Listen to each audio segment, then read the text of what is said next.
Good morning, everyone. First of all, I would like to welcome you all to the first earnings call of Gandhar Refinery India Limited to discuss our performance on Q2 and obviously H1 FY24.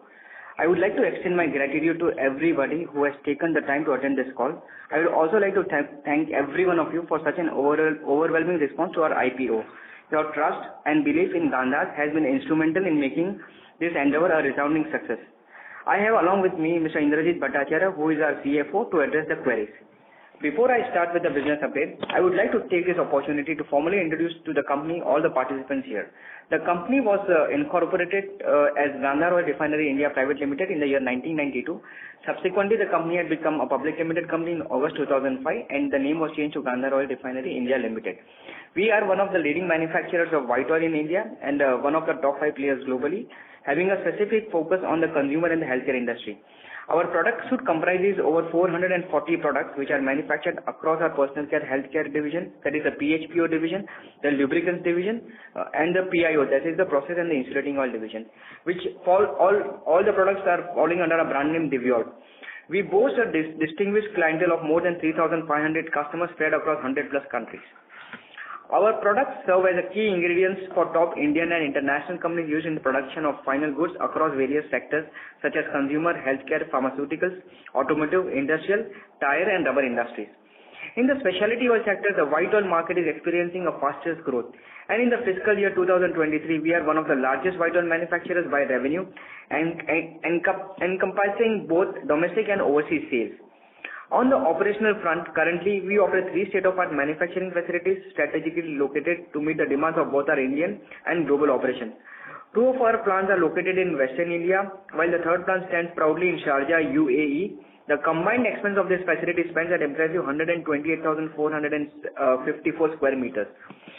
Our Silvassa plant is dedicated to production of specialty oils and lubricants, while our Taloja facility is primarily focusing on the PHPO product, which is a personal care healthcare performance products, including key products like white oils, petroleum jellies, specialized waxes, and the Taloja facility is primarily for the key murky FMCG customers and overseas sales.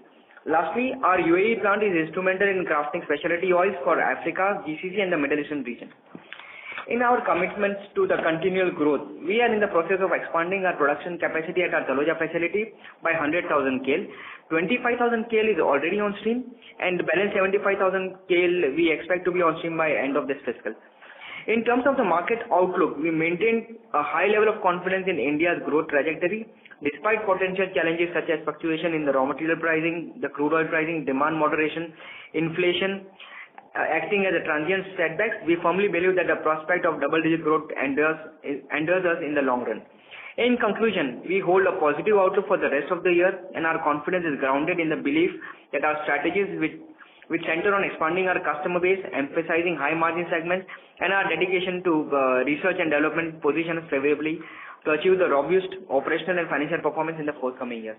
With this, now I hand over this call to Mr. Indrajit to take you through the financial performance of the company. Thank you. Thank you, Ashtesh bhai. Thank you everyone for joining the call. I will take you through the financial performance of the company for the period ended on 30th September 2023. In the quarter gone by, our consolidated revenue from operations stood at 10,010 million, 10,010 million as compared to 10,704 million in the previous quarter. Our half-yearly consolidated revenue stood at rupees 20,714 million.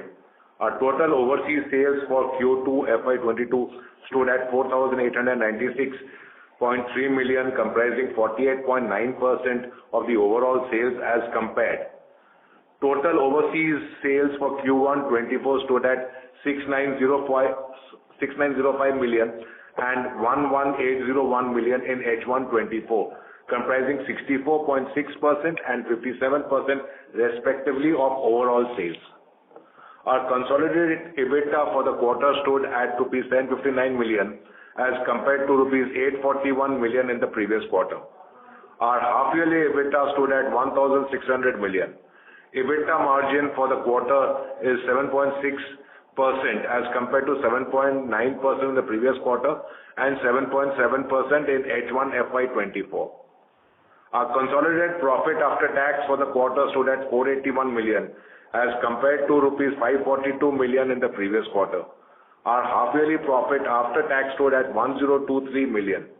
The PAT margin for the quarter is 4.8% as compared to 5% in the previous quarter and 4.9% in H1 FY24.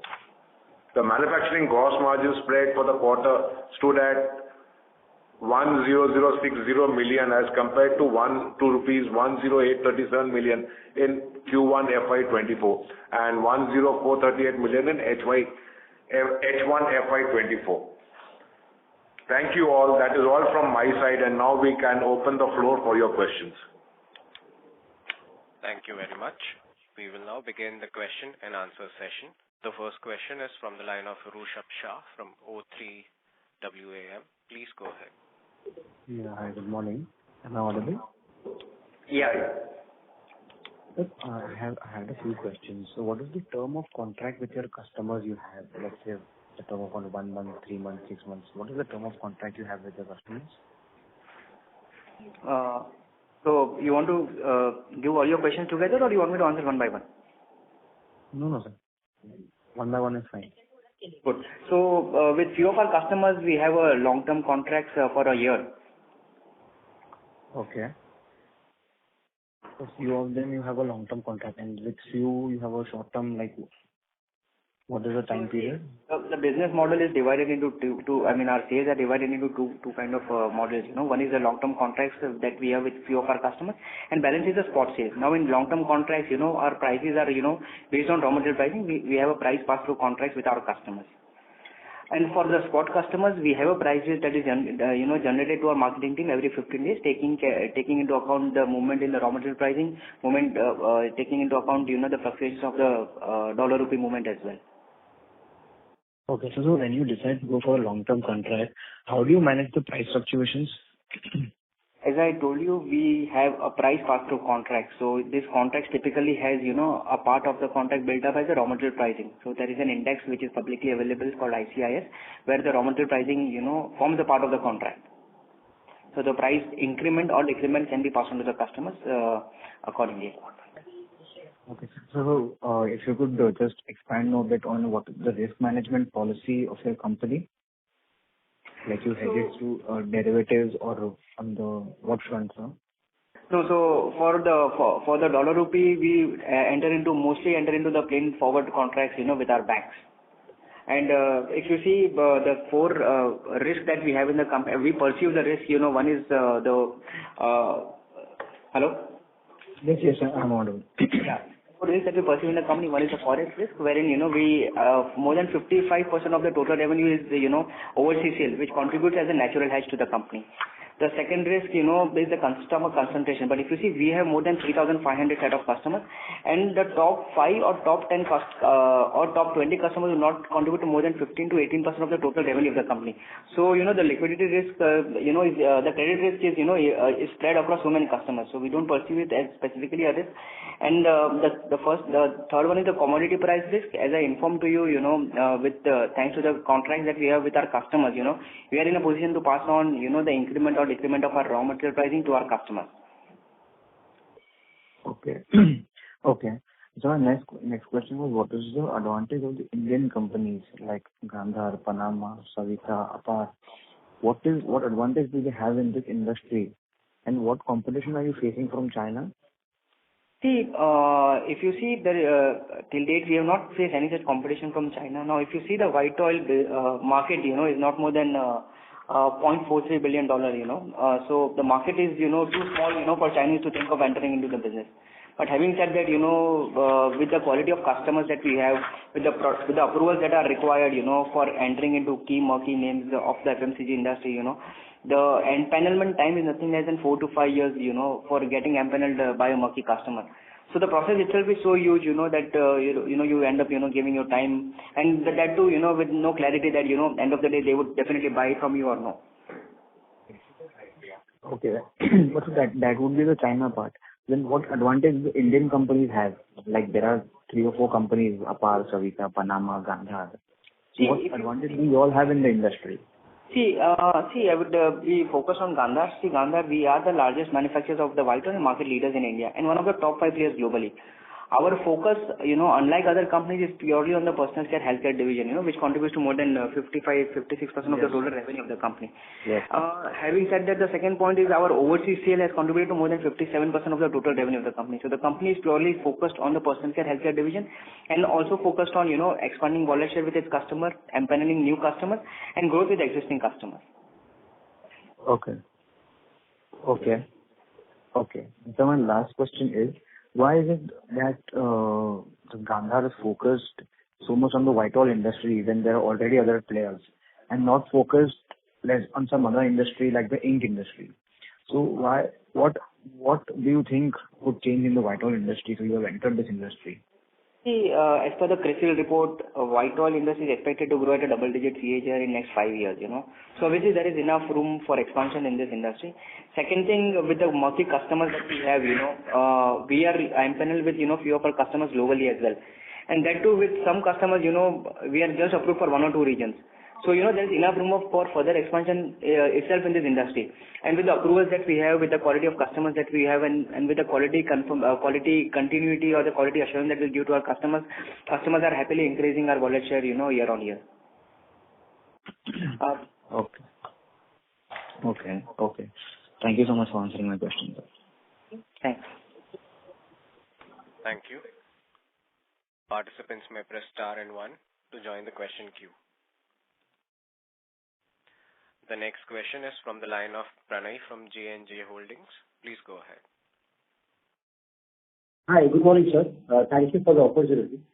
Since this is the first call, if you can just explain us, our company in FY21 was broadly, the sales were in the range of about 2,000 crores.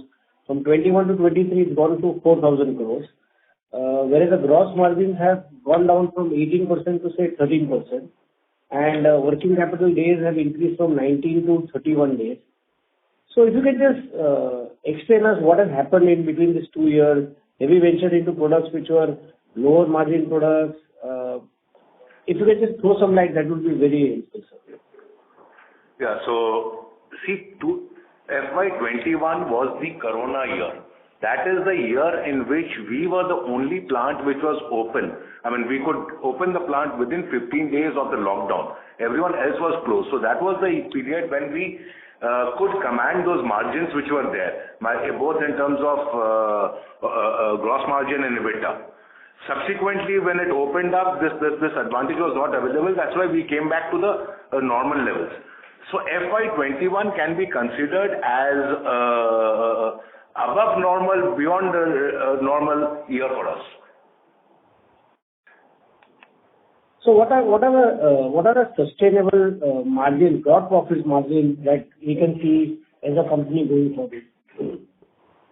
Gross margins going forward, I can't tell you, but what you see around 13 to 14%, that are the gross margins that we are living with right now.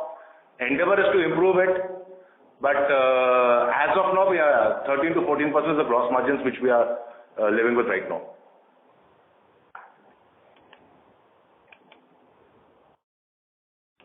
Okay, sir. I'll come back. Thanks. Thank you. The next question is from the line of Aniruddha Jain from HU. Please go ahead. Yeah, hi. First of all, congratulations on successful IPO. So I have 2 broad questions. One is on the growth aspect. So can you envisage how we will grow in the next 5 to 6 years down the line?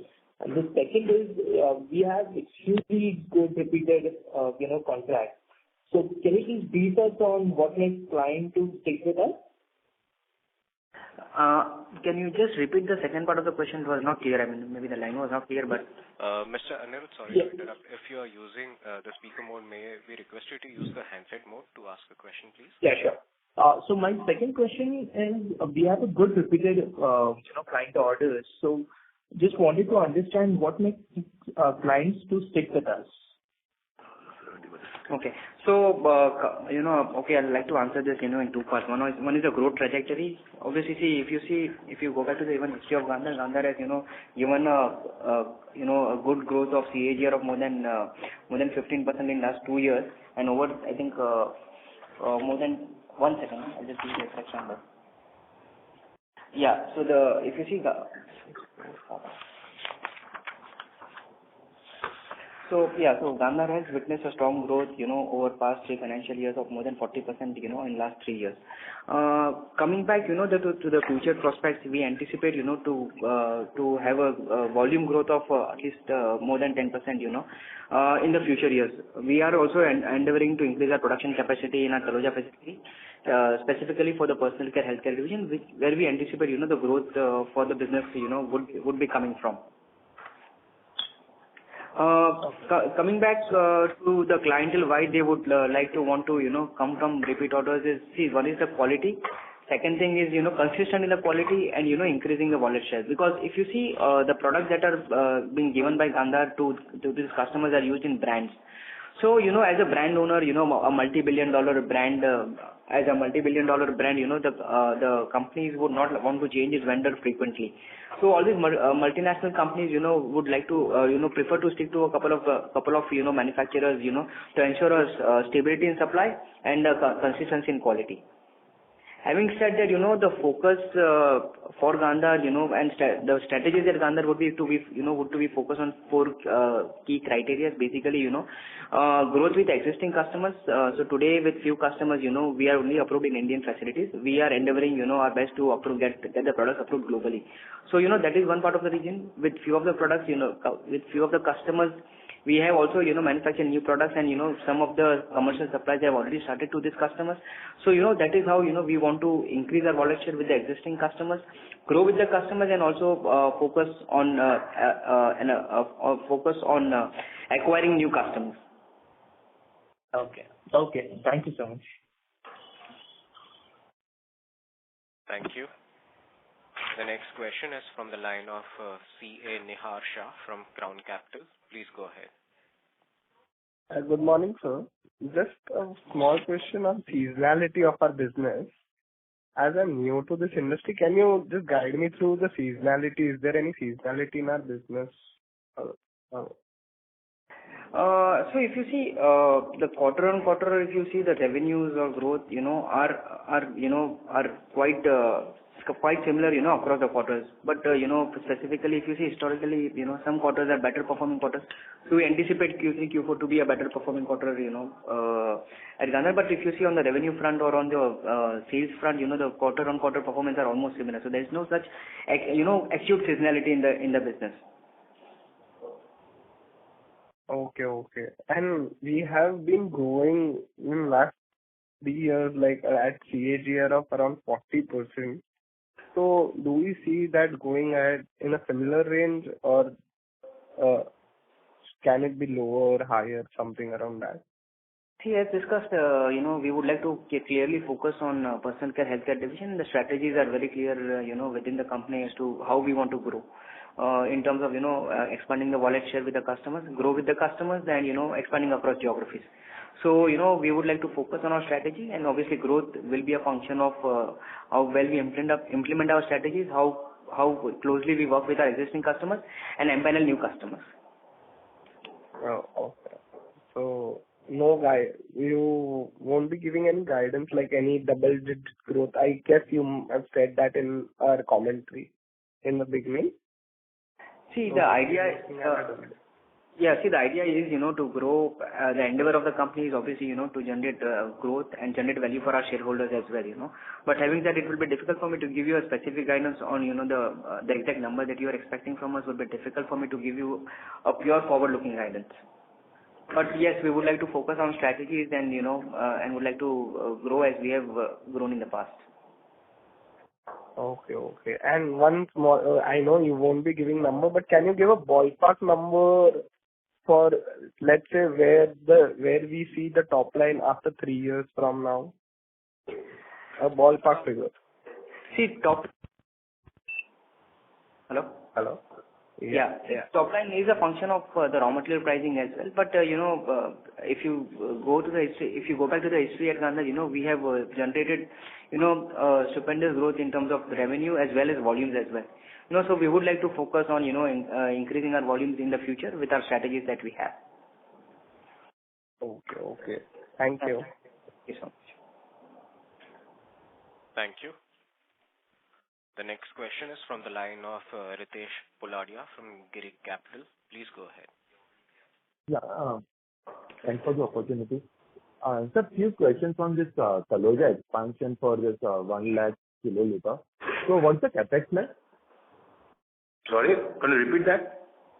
I wanted to ask you about their Taloja plant expansion of 1 lakh kiloliters. What is the capex, capital expenditure on this? So the capex is mostly from internal accruals and a bit of term lending. 1 lakh kiloliter will roughly cost around 6,000 rupees a KL, 6 to 7,000 rupees a KL, and is expected to come on stream by the end of this financial year. So 60-70 crore would be a capex for this plant. Exactly. And your gross margin is about 10,000 KL. Per KL. Yeah, rupees 10,000 per KL. Yeah. So it's like even on EBITDA basis, so you recover your investment in 1 year. Is that the economics behind the business? See, the endeavor, we are putting up the capacity, taking care in mind our future growth prospects. So, the idea is, to utilize this capacity over next couple of years. So, it's not that, on the first year of setup, we'll be using the full capacity to the brim. Obviously, the capacity utilization will happen spread across couple of years. Absolutely. That I perfectly agree with you. I just wanted to know that at peak capacity utilization, you recover money in 1 year's time of your investment? Yeah. So if on a hypothetical basis you're talking, I use the entire 75,000 KL in the first year, yeah, probably 1.5 years will recover it. But the point is, we will not be able to do that. See, just because I have additional capacity of 75,000 KL doesn't mean I'm going to sell one entire 75,000 KL in 1 year. It will take me 2.5, 3 years to utilize, come up to about 80-90% capacity utilization of that 75,000. And just to add what in a different way, after say year 3, to the absolutely on pessimistic side, you will recover your investment in 1 year, and that will be annual. See, the idea is, once the capacity is set up, there are, a couple of, points which we need to fix in terms of, getting assured supply from our suppliers, strategically tying up with our customers, and then increase the capacity, and, then the capacity utilization holds up. So that's how, as Mr. Indrajit informed you, the utilization will not happen in the very first year. It will take a couple of years, to come up to 75-80% of the capacity, which were the newly installed capacities. Okay. Sir, what's the current capacity of Taloja plant? About 1,43,000 odd. 1,43,000 KL. Okay.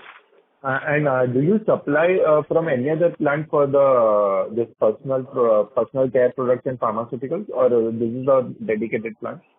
The personal care healthcare industry, it's not a dedicated plant, but majority of supplies happening to this PHP industry is from our Taloja facility. Taloja plant. Okay. Thanks for answering my questions. I'll get back to you. Thank you. Thanks. Thank you. A reminder to all the participants that you may press star and 1 to join the question queue. The next question is from the line of Surya Narayanan from Sunidhi Securities. Please go ahead. Yeah. Good morning, sir. Thanks for giving opportunity and congratulations for successful IPO. Sir, one question.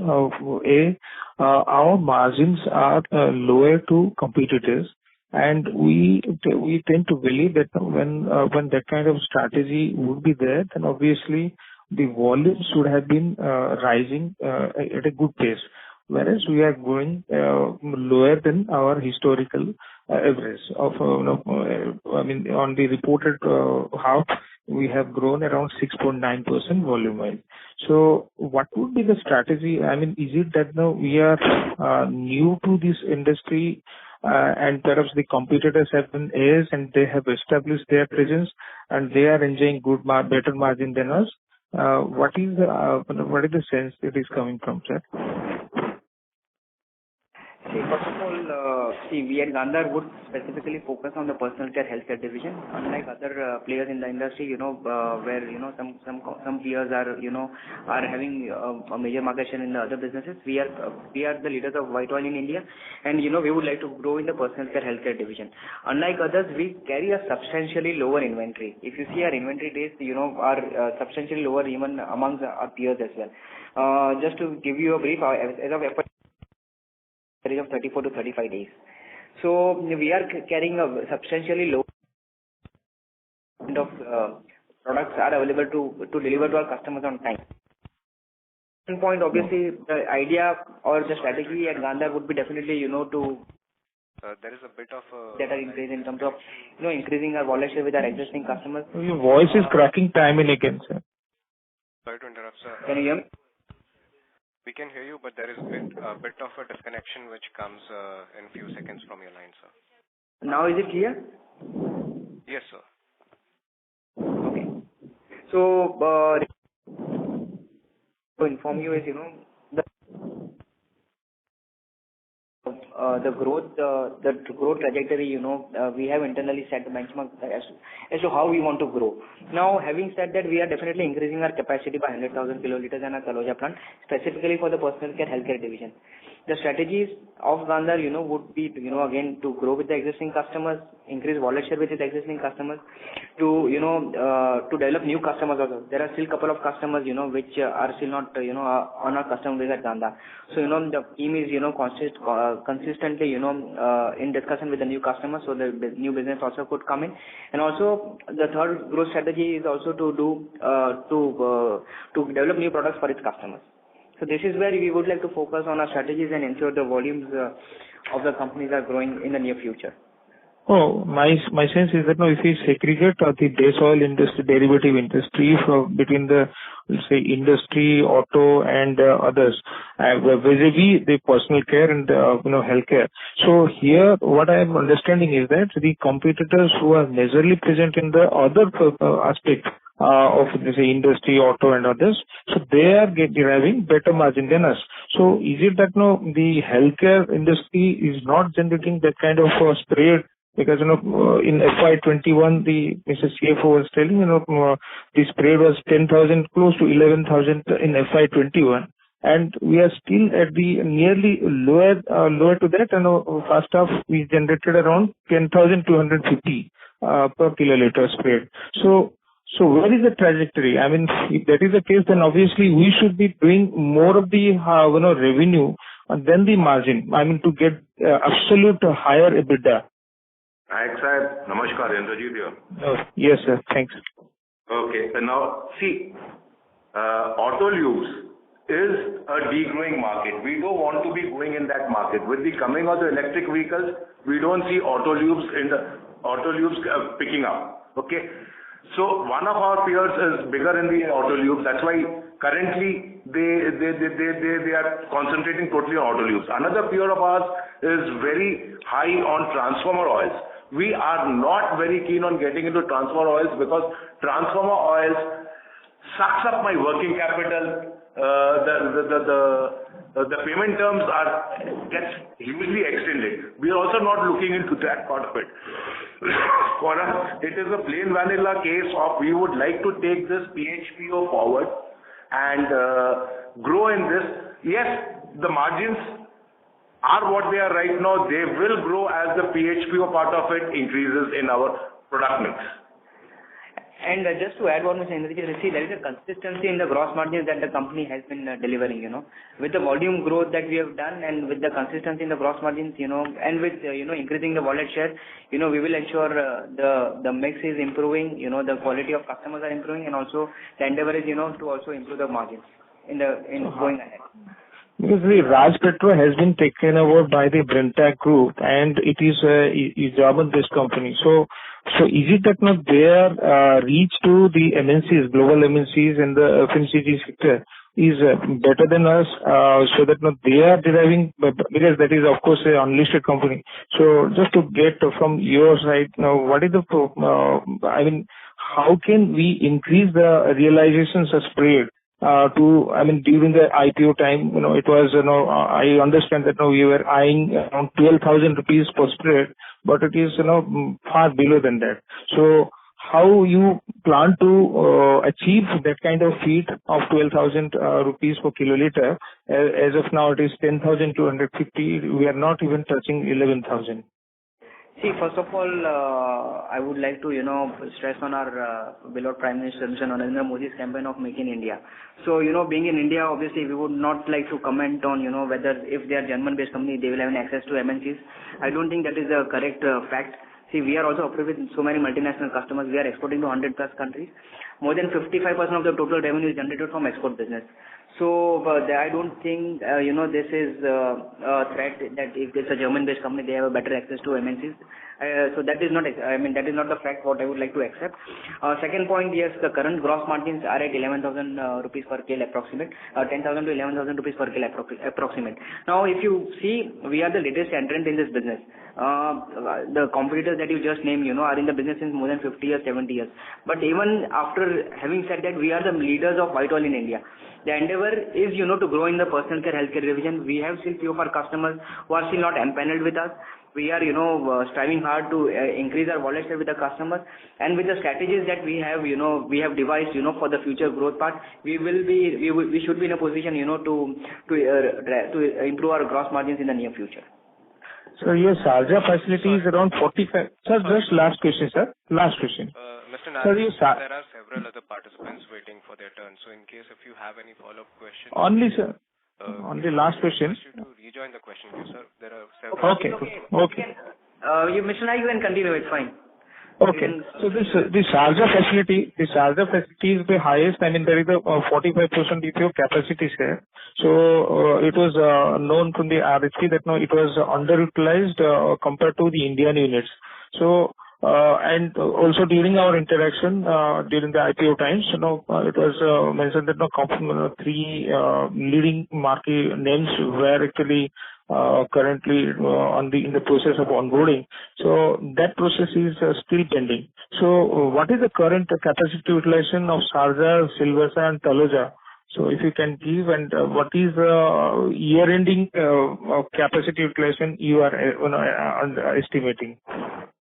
So the Indian plants are 95% plus capacity utilization. That is why there is need for capex in the Indian plants, and that is why the capacity enhancement is happening in India. The Sharjah plant is currently around 65 to 68% capacity utilization. Yes, the accreditation process with the marquee buyers over there is still going on. We expect them to be shortly completed, and we expect the capacity utilization to go higher by next year. Okay. Thank you. Thank you, Mr. Naik. Thank you. The next question is from the line of Rohan Gupta from Nuvama. Please go ahead. Yeah, hi sir. Good morning, and to the entire team, thanks for congratulations for the successful IPO. Sir, a couple of questions from my side. First is on our segmental contribution. So if you can just share how has been the revenue contribution in the first half coming from the PHPU, and has it improved over the last year, FY23?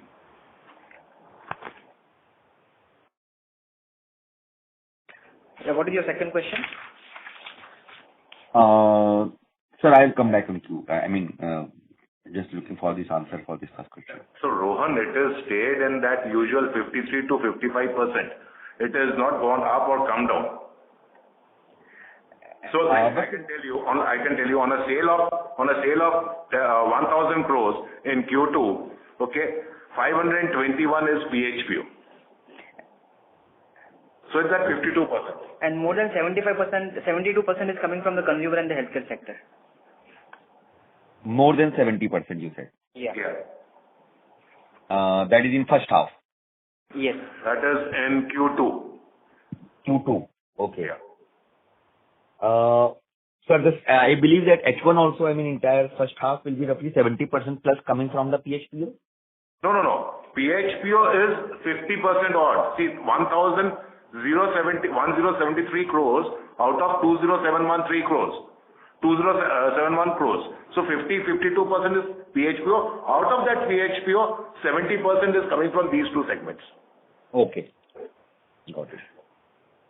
Sir, second is just wanted to understand, is there any seasonality in our working capital? Because in a Q1 versus Q2, our debtor days has gone up sharply. Just wanted to understand, is this a seasonality something because it was 53 days in Q1 and then 67 days has gone to Q2, while FY23 was just 45 days. So there has been 50% increase is there in a debtor days. So any seasonality or any particular reason for that? No, it has not gone up to 60 days at all. So, Rohan, can you repeat the number of days that you had said? Sir, I'm referring to the company's presentation on Q2 FY24. Debtor days is 67 days. Inventory is 46. Yeah. So first and foremost, Rohan, these are reflection of what it is as at the end of the quarter, end of the H1. Okay. It is not a reflection of the working capital days for the entire year. We expect this to come down to the total net working capital days to come down around the 45 days by the end of the year. Okay, 45 days, which is normal. So in first half, which has gone up, in both inventories as well as debtor days compared to FY23. By year end, it will be normalizing to the FY23 level. That's what you're saying. That's the endeavor. Okay. Sir, on terms of gross margin, so we had been maintaining it. First quarter was roughly 10,400 and Q2 is roughly 10,060. Almost not much different. Yeah. Do we see that with the pickup in utilization level, you mentioned that Sharjah facility is still at 65 to 70%. However, India business is at 95% almost. So, do we see that with the pickup in utilization level at Sharjah, its gross margins are likely to improve over next 1 year? How do we see that the margin profile of the company will pan out? So, the general endeavor is to increase the PHPO part of it. As the PHPO increases, the gross margins will increase across the board, or taken all the facilities taken together. Yeah, but the matter of fact is that our PHPO is still holding on close to at 52%, and the ratio has yet not changed significantly. Yeah, so it has to grow. The PHPO segment will grow as the capacity utilization of the Sharjah plant picks up. And value addition, there will be value added products which will add to the gross margins also. So basically, product mix, value addition, and increased capacity utilization at Sharjah. Sir, any indication which you will be comfortable giving in share of PHPO over next 2 years in total revenues? Difficult giving that forward-looking statement right now, but the endeavor is to grow PHPO all the way. Mm-hmm. That's it from my side, sir. Thank you so much. Thank you. Thanks a lot. Thank you. The next question is from the line of Suresh Babu from Consultant Equity Research. Please go ahead. Good morning, sir. I'm Suresh Babu, independent research analyst from Chennai. The question, what I would like to ask, I'm very happy to see your figures of oversubscription 66 times. When you need of money 500 crores, you got a 30,000 crores within 3 days. It's a very fantastic, and congratulations to management and staff and other independent directors and directors. My one small question here is to all, anyone can answer. In your investor presentation, you mentioned overseas sales contribution for FY23, 53%. Based on this, is it possible for you to give me approximate figure what will be the overseas sales for FY24?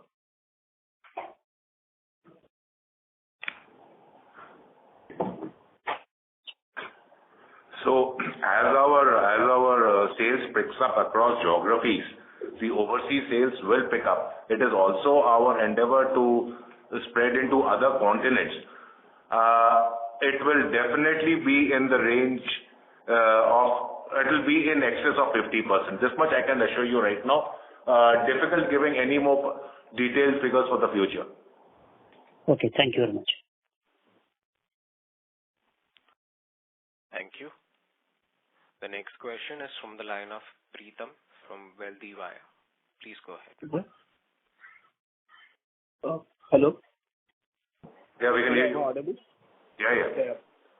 Sir, so just had one question. So as you are saying that we expect a double-digit growth, so is it only coming from PHPO or there will be a double-digit growth for all three segments? Because in the earlier call you had mentioned that your transformation is actually sucking your working capital and there is a degrowth in auto lobes. So where did you say is the where did you say you saw the degrowth in the auto lubes? See, in previous call, I suppose like you have mentioned that in auto lubricant there is not significant growth. No. So that's a degrowing market I mentioned. I didn't say there's a degrowth there. In fact, in volume terms, it has gone up a bit. There is a growth in the auto lubes. See, just to add what Mr. Indrajit is trying to tell, we would like to focus on the PHPO business, which is the personal care healthcare division. The other two businesses, complete the total basket offering, for our customers. Okay, fine, sir. Thank you. Thanks. Thank you. In the interest of time, that was the last question. I would now like to hand the conference over to Mr. Nikunj Jain for closing comments. I would like to thank the management for taking the time out for this conference call today, and also thanks to all the participants. If you have any queries, please feel free to contact us. We are Orient Capital Investor Relations Advisors to Gandhar Oil Refinery India Limited. Thank you so much. Thank you, everybody. Thank you. Thank you. On behalf of Gandhar Oil Refinery India Limited, that concludes this conference. Thank you for joining us. You may now disconnect your lines.